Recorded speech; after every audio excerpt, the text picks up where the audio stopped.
the first performance of our musical tonight, featuring our 4th and 5th grade chorus. Title of our musical is First Ladies, Ladies First. We had a lovely rehearsal this morning with the rest of the student body, and they really enjoyed it, and I'm sure you will too. This is a fine opportunity to find out and to listen to how your boys and girls have been spending some of their time in chorus, and for the last 2 weeks, about every breathing moment, actually. There's a lot of time that went in, hard work on the part of many people, and of course, as well as our youngsters who are involved. So at this time, I'd like to invite you to relax and enjoy a very nice musical, one that your children have worked very hard on. And I'd like to introduce Mrs. Kathleen Bragle, our vocal music director. Mrs. Bragle.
I wouldn't have to be sleeping my life away.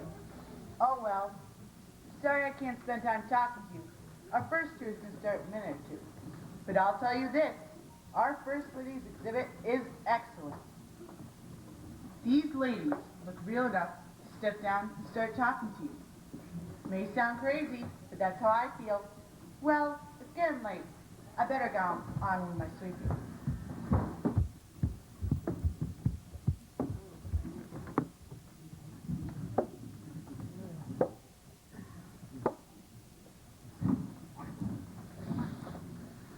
Now isn't this something?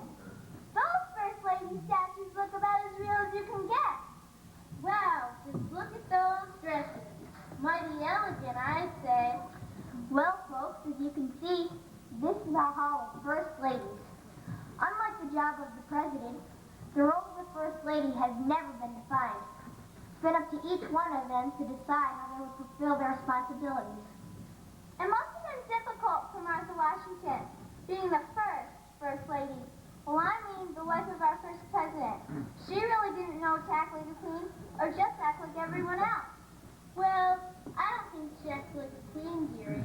There was too much to do and too little time to do it. That's quite true. Even in the years before her husband became president, Martha did a lot to help General Washington and his loyal troops. How'd she do that? Come this way and I'll tell you more about her. Even though Martha didn't look forward to her duties as First Lady, she worked hard to.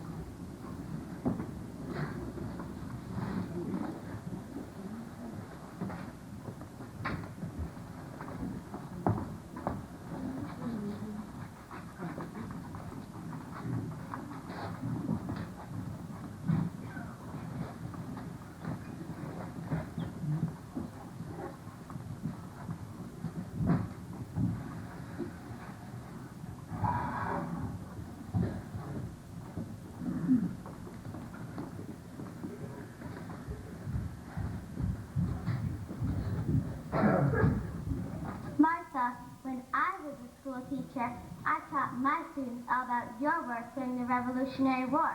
You did a great deal to help your husband and our nation. Abigail, now you're really the one to talk. As First Lady, you worked side by side with President Fillmore and contributed a great deal to his efforts as well. I was First Lady during the Civil War. It was a very difficult time. It's amazing how Martha was able to help her husband and his troops. She brought much needed food and warm clothing to the winter encampments. Mary Lincoln, I'm glad you brought that up.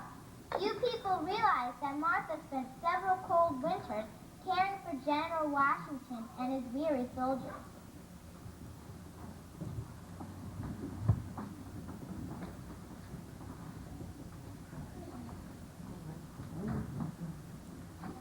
Mrs. Washington, this is a terrible snowstorm. Why did you risk your health to come here? Now, gentlemen, do you think I'd abandon you? Hopefully these blankets will give you all the much needed comfort.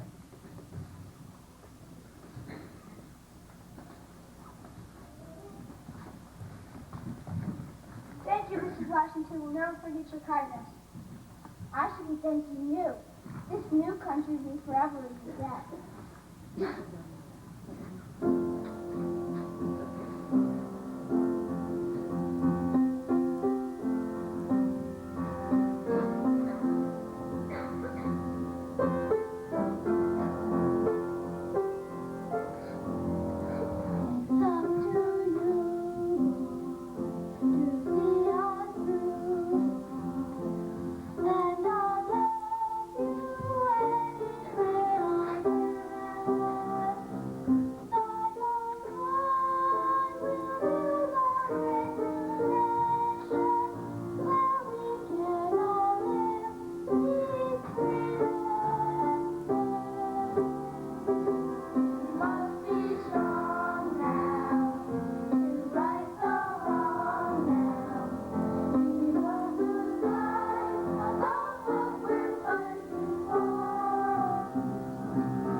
When we were a young nation, the main job of the First Lady was to welcome and entertain guests.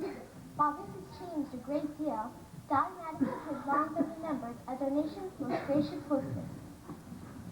Boys and girls, you should also know that Dolly Madison's social gatherings secured many political friends for her husband.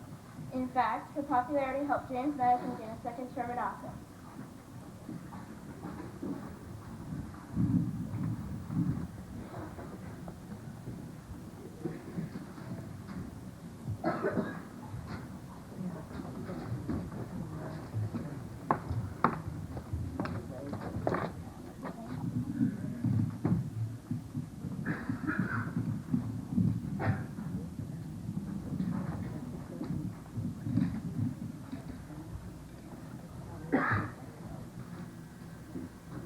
Dorothea! Dorothea! Mrs. Monroe, please, call me Dolly. Certainly, my dear. Those grand balls you held at the executive mansion made it especially difficult for me to follow you as First Lady. As I recall hearing of the dazzling candlelight that illuminated the ballroom as you kept blasting beer one mini wax after another.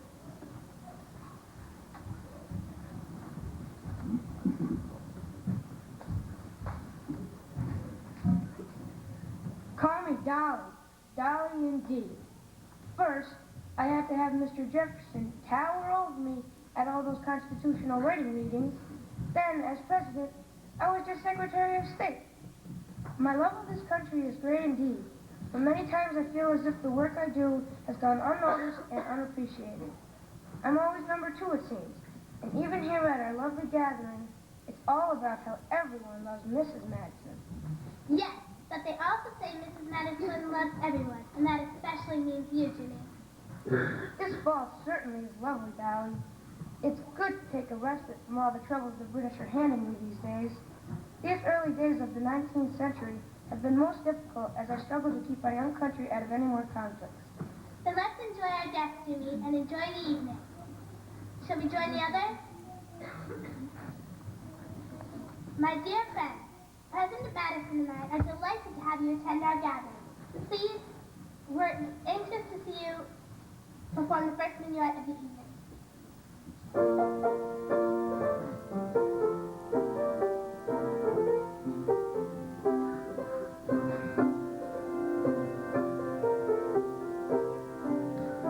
Everyone is here tonight, here tonight, here tonight.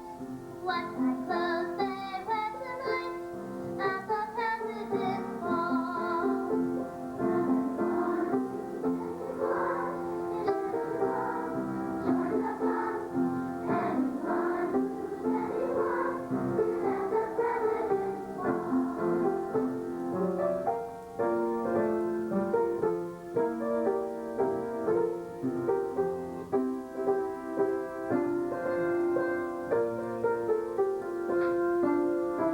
Do you want the latest news on the news?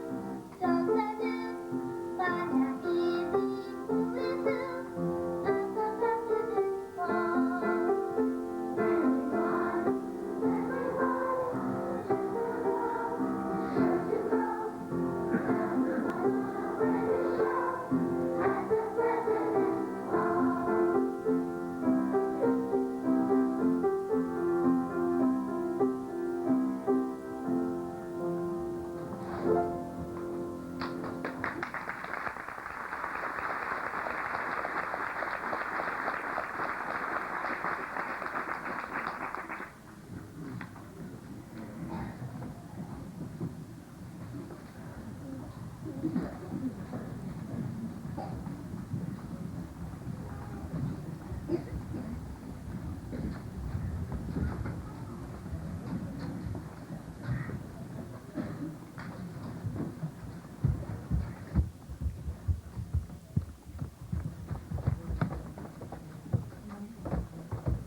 Looky here, Gertie.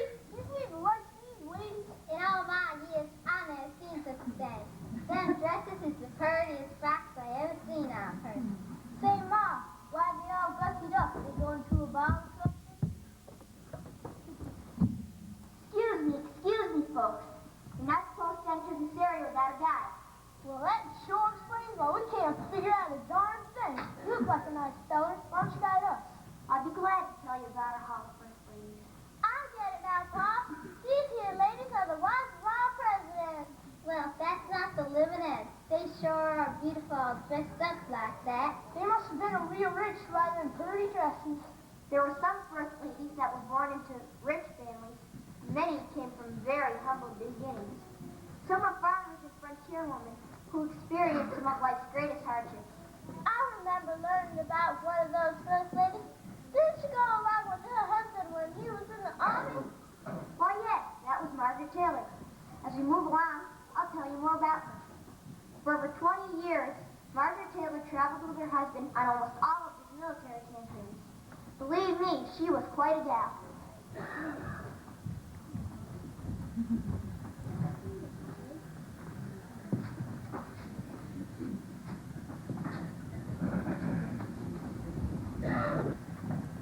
Margaret Taylor, you never brag about all your accomplishments, but you were a brave and hearty soul. Now, Mrs. Monroe, we've all heard of your acts of bravery when your husband, James, was American minister to France. Oh, really? I should say so. If it weren't for your courage, Madame Lafayette may not have been freed by the French revolutionaries who imprisoned her.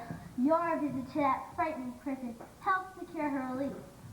You risked your life so that General Lafayette's wife wouldn't suffer. That was a true sign of appreciation for General Lafayette and his bravery during our Revolutionary War. I appreciate your kind words, but the 20 years Mrs. Taylor spent on our nation's rugged frontier required a great deal of courage. Margaret and her husband Zachary 12 full weeks in wagon trains and lived outdoors for days on end.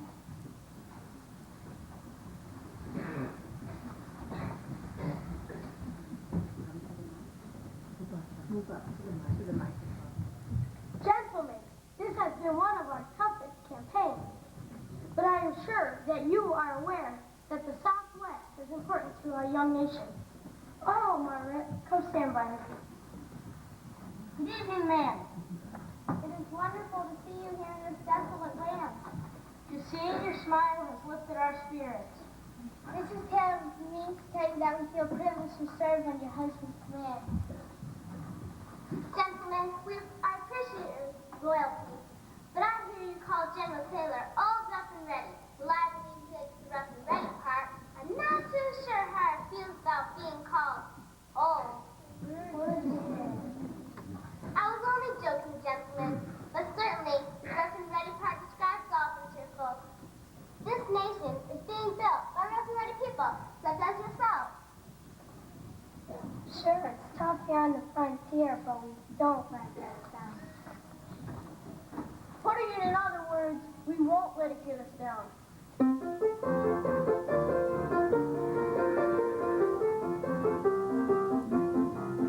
When the going gets tough, the tough gets tougher, and the rough gets rough and never fall. But we just stand firm and steady, we're always rough and ready. Rough and ready is our battle call. And when the troops are all down, the chorus let's go.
You know, some of our tour guides make it seem like being a First Lady is real glamorous. I bet most of you don't realize that many of our First Ladies sacrificed a great deal in order for their husbands to become president. It isn't easy as you think. My First Lady told about all those hard times.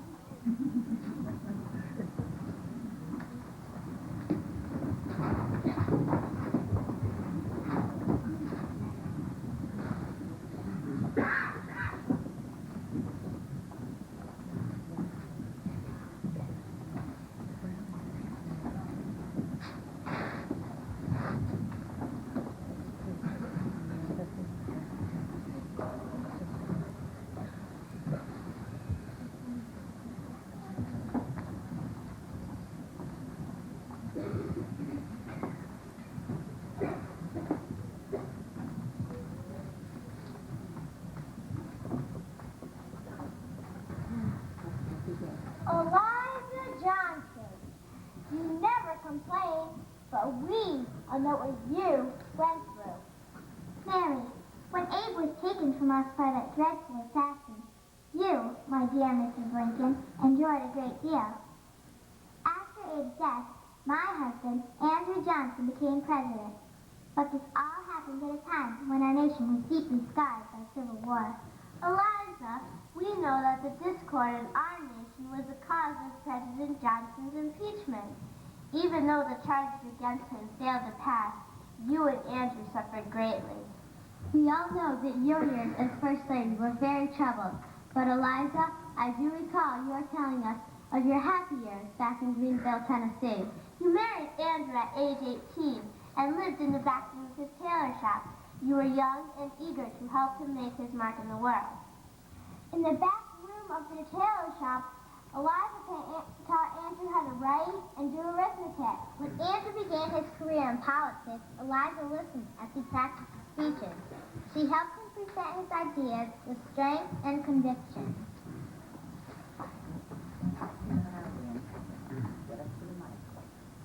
Eliza, I dream of the day when I will be the leader of our government. I'll work by your side and do all in my power to help you, Andrew.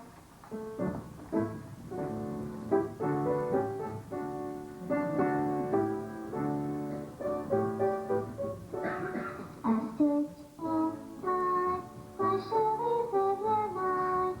And so you know how much as we will know. Stitch in time will surely save your life, and soon you know how good fortunes we will swim. This work will be the honor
As a result of her many struggles, this once very vibrant woman was finally broken. During her years as First Lady, failing health confined Eliza Johnson to a room. Even though stricken with illness, Eliza continued to guide and advise her husband.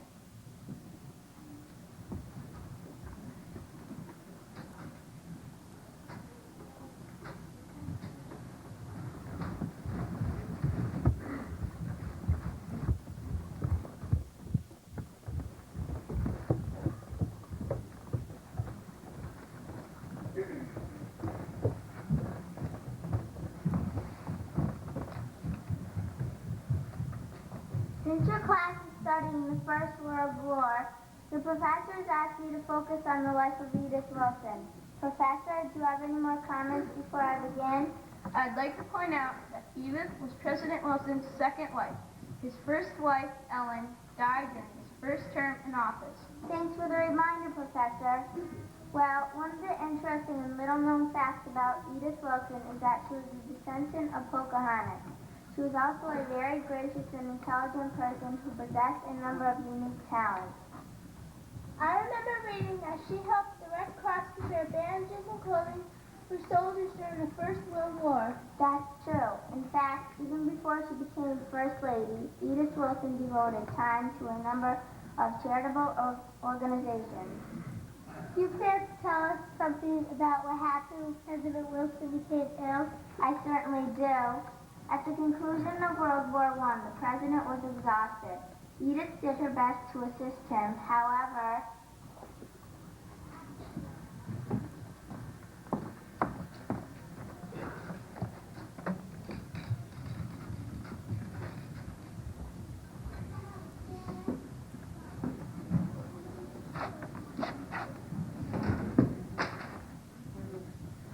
Abigail Adams, you've been very quiet tonight, given the fact that you were the wife of our second president and the mother of our sixth president.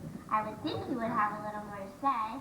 well, it's true, but most of this conversation was about First Ladies who were always by their husband's side. For many years, I was on my own. When John went to France to try to raise money for the Revolutionary War, I didn't see him for 3 years. Abigail, we also know you did a lot to help him. All on your own, you managed a very profitable farm that eventually was worth a great deal of money. That very well be the case, Mr. Chase. But what Edith Wilson did was truly amazing. Can you imagine? Helping Woodrow keep his dignity and political power while he was still suffering through a serious illness. I remember it well. President Wilson became sick while touring the United States. At the time, he was trying to gain support for the League of Nations. The League of Nations was his great hope for global peace.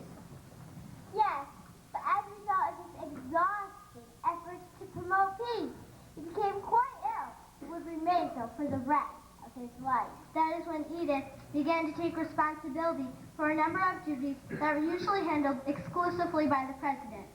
She became his companion and executive secretary. From his sick room, Edith helped him undertake the duties of his office.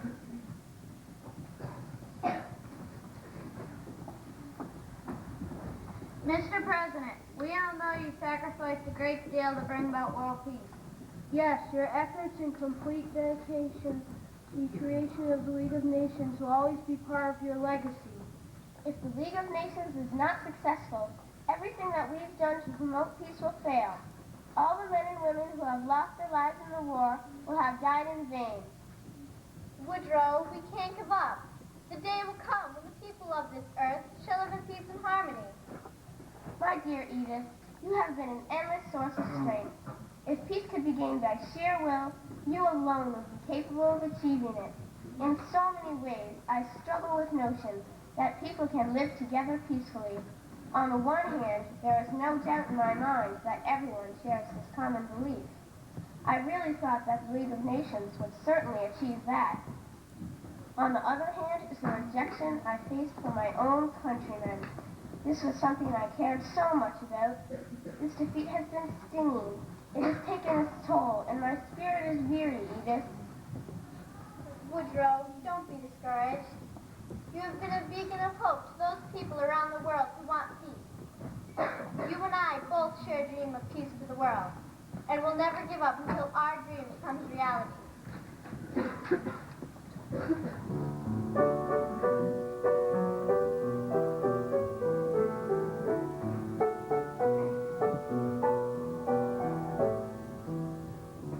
Sing a song of peace through the world till everybody's singing. Sound the bells of peace through the world with every nation When my land grows mountain and plain, singing and one long loving train, until peace and freedom reign from sea to shining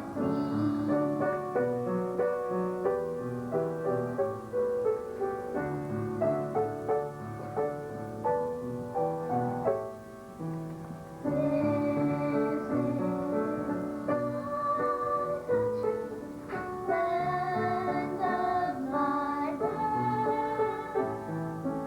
This is my country, grandest on earth. I first in my origin of America, the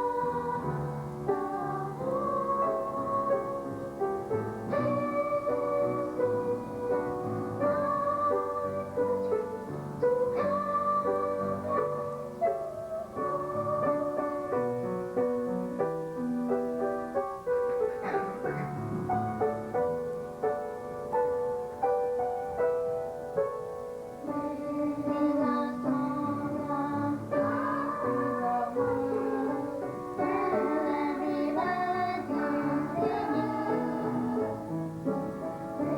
Sound the bells of peace through the world with every nation.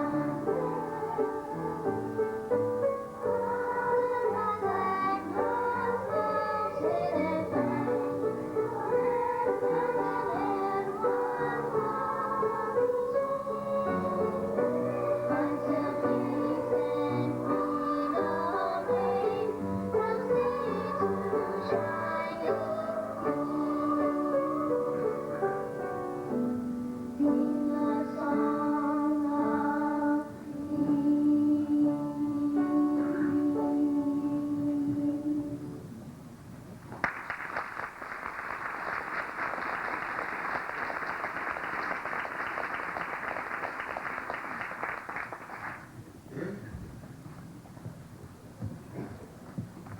President Wilson's serious illness dramatically changed the life of Edith Wilson. Circumstances placed her in a situation never before experienced by a First Lady. This was the first time in history when a woman was actively involved in the works of a president.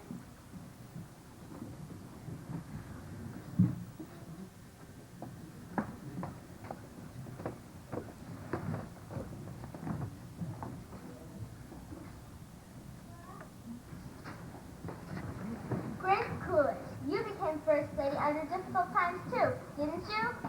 Your husband was serving as Vice President when President Harding died unexpectedly. Yes, you can imagine our surprise and sorrow upon hearing Mr. Harding's death.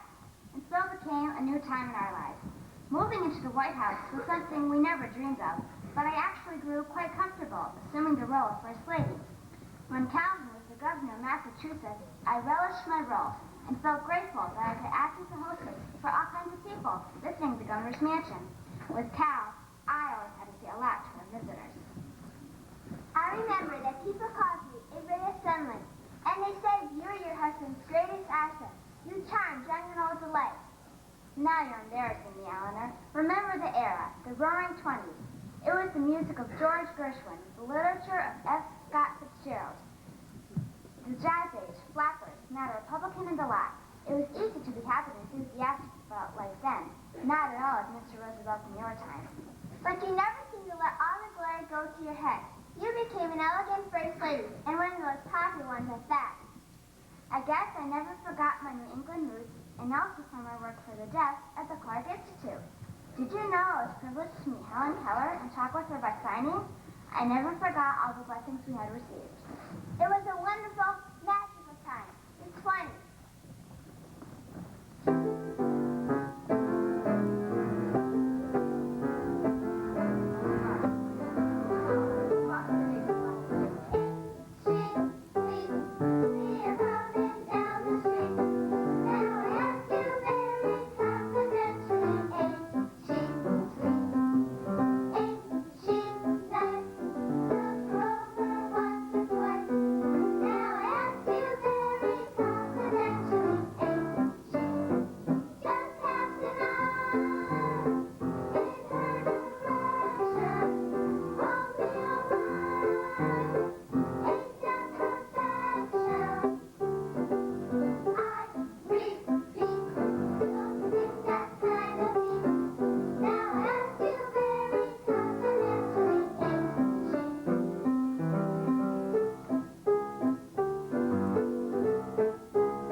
Are you there?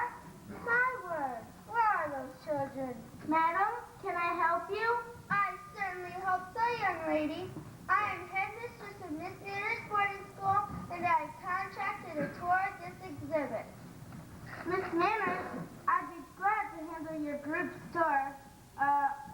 That's once you found them. That will be enough of your audacity, young lady. I haven't lost them. They're simply misplaced. Oh, I see.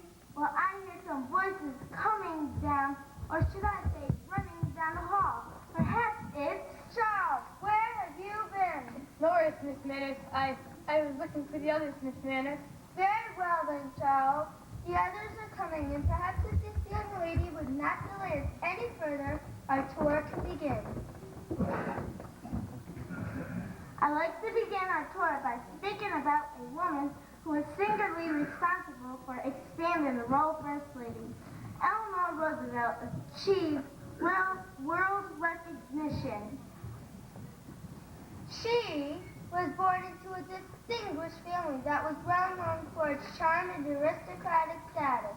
This is true, ma'am, but Eleanor was an insecure and shy child. She struggled for many years to develop her social graces that would eventually lead to status as an international figure. Please, young lady, you're taking entirely too long. I really think we must go.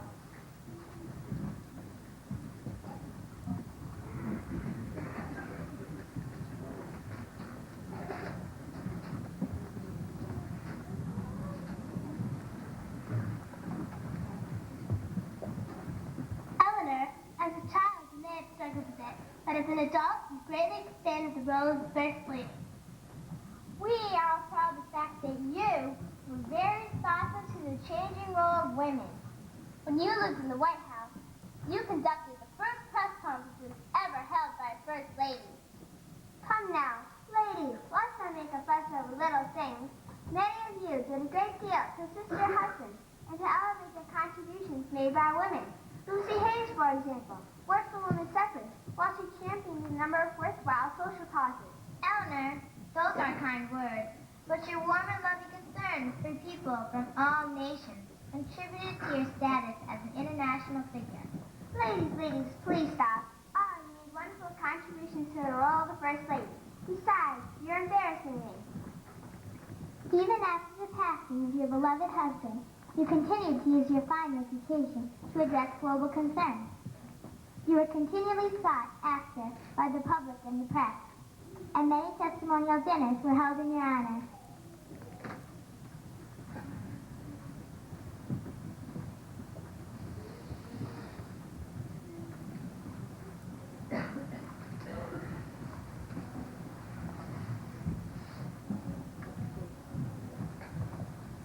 Ladies and gentlemen, distinguished guests, and most importantly, the Honorable Mrs. Eleanor Roosevelt, we are gathered here tonight to pay tribute and give our thanks to a First Lady beyond compare.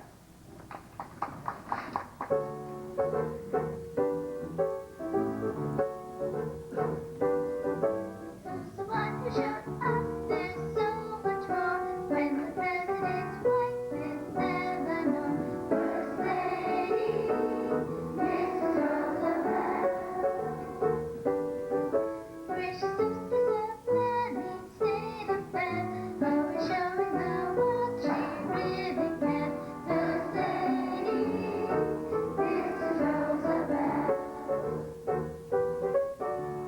Not just the White House hostess, planning the day's menu. This gal's a real go-getter, and knows just what to do. Who's a talented lass you can't surpass? She's the one who gave us a touch of class. First Lady, Mrs. Roosevelt. Who's the lady who traveled far from then as she served with the president's right hand? First Lady, Mrs. Roosevelt. Not one for herald trumpet, fanfare and all that jazz. Never like tea and crumpets, no surface, no pizzazz. Who's the one that's respected for real mind, always standing and bright, the knees went tight. First Lady, Mrs. Roosevelt. Led many delegations,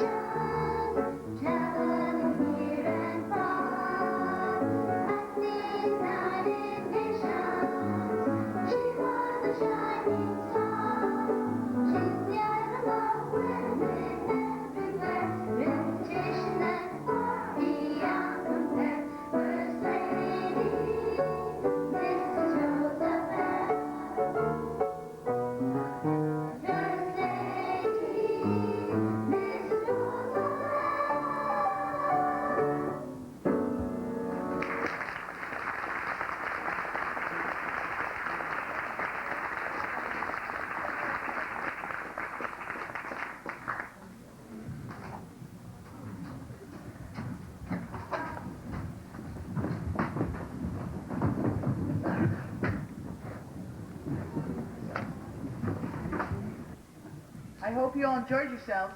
What did I tell you? Isn't all First Ladies really something? You know, it won't be long before we have our first woman president. Now won't that be a kick? I wonder who we'll call her husband. The first gentleman? I suppose you all know, one of the most splendid First Ladies will be joining us. Now she's a real beauty. That Jacqueline Kennedy. That lady had it all. Poise, grace, intelligence, and inner beauty. She was a grand First Lady. Do you see all the excitement around here? Well, there's a reason. We're adding more First Ladies to our exhibit.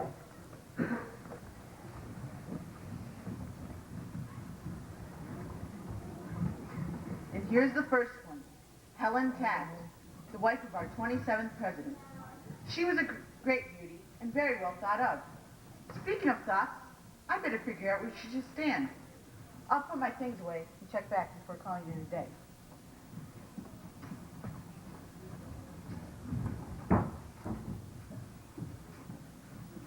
This is quite a place.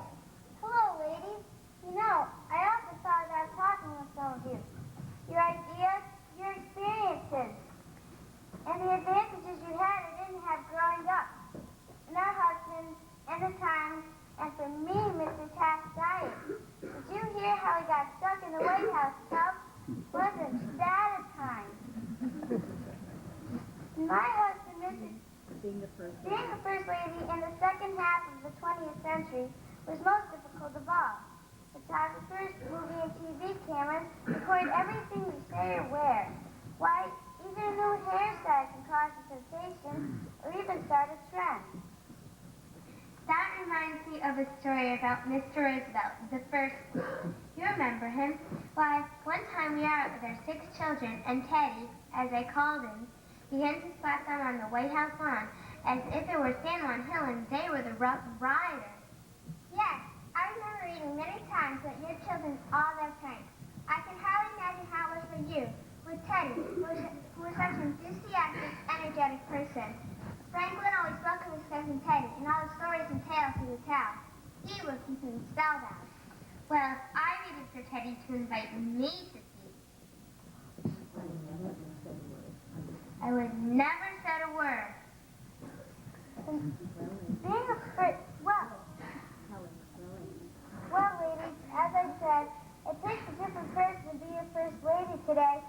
I've heard a little bit about our more recent first ladies. Mrs. Ford, Mrs. Reagan, Mrs. Bush, Lady Bird Johnson. See what I mean? Talk about being in the spotlight. When my husband, Mr. Taft, was president, we ladies were in the background, and my biggest job was to arrange a successful dinner party that looked elegant at a reception. We could still talk and urge our husbands into doing things, but you won't find that in the history books. I do envy you women today, and I do wish you lots of luck, lots of energy, and some privacy.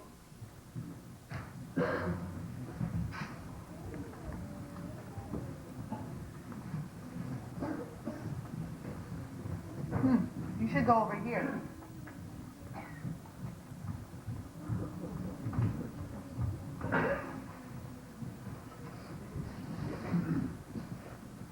Well, ladies, it's about time for me to head home, so have yourselves a wonderful evening. I'm sure you all know, it's always ladies first when it comes to my first ladies. Good night, folks. Good night, ladies.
Thank you for being such a wonderful audience. I'd first of all like to thank this group right here. This is our 4th grade chorus. Most of the parents are here now. Great job. There's something about being over here at this angle, looking up on the stage. It whets their appetite for 5th grade. And I really need to say to 4th grade parents that in case you're the going to Florida people, you know, people go in February, we do this musical this time every year. It's always the week before February break. So I really hate to have anybody miss it next year. So just kind of keep this date in mind. It's always the Wednesday, Thursday before. I'd like to thank Mrs. Hershon and Mrs. Cathell, the 2 teachers in our building who've been wonderfully, incredibly helpful to me. I'd also like to thank Mrs. Lee and Mrs. Durizio, who are 2 parent chairmen. I'd like them both to come out if they're here. Mrs. Lee is up here, and I'm not sure where Mrs. Durizio is. Thank you.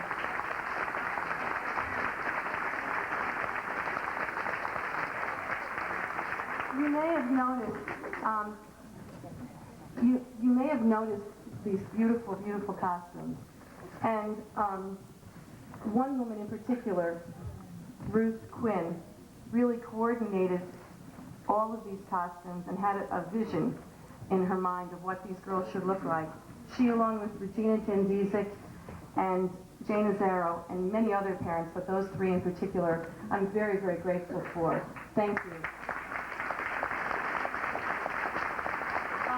I'd like to mention to you, I hope you read in the program, there was a little paragraph there.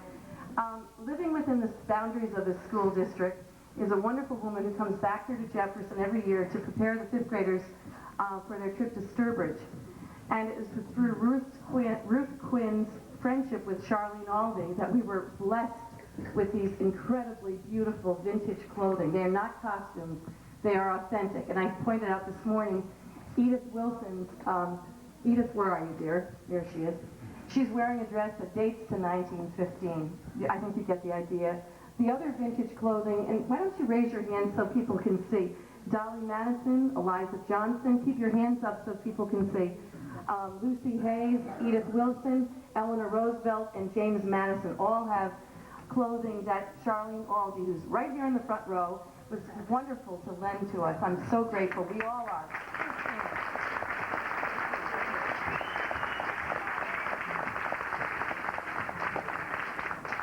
I'd also like to thank, I know this gets lengthy, but there are people that really need to be thanked, and one person in particular, we're using his teaching area. Mr. Lampert teaches on the stage this year, and he's given it up literally for us to get up here and do our thing. And for many other reasons, this year there have been a few little glitches along the way. We're fine, but if it weren't for Dave Lambert, none of this truly would have happened. Thank you, Mr. Lambert. I know he's here. And thank you, Mr. Weiler. I know when Mr. Stagnetti was here for years, and he's here somewhere in the audience tonight, I always said this, and the same thing goes for Mr. Weiler. It all starts at the top, and I'm so grateful that I'm allowed to do my thing and given the freedom and encouragement to do it. So, you know, I look like I get all the glory and I have the beautiful corsage, but it all starts at the top, and I'm very grateful. Thank you, Mr. Weiler. I'm going to have the boys and girls that are in costume go back to the cafeteria. The girls will be in the cafeteria. The 5th grade boys will be in my room. If there are any 5th grade parents here tonight, if you could just wait. 4th grade parents want to ask the same thing. If you could just wait here, give us a chance to get out. 4th graders will go back to Mr. Mack and Mrs. Benson's room and just give them a chance to come back, and they'll find you here, the 4th grade, okay? Thank you so much. I hope you enjoyed the evening.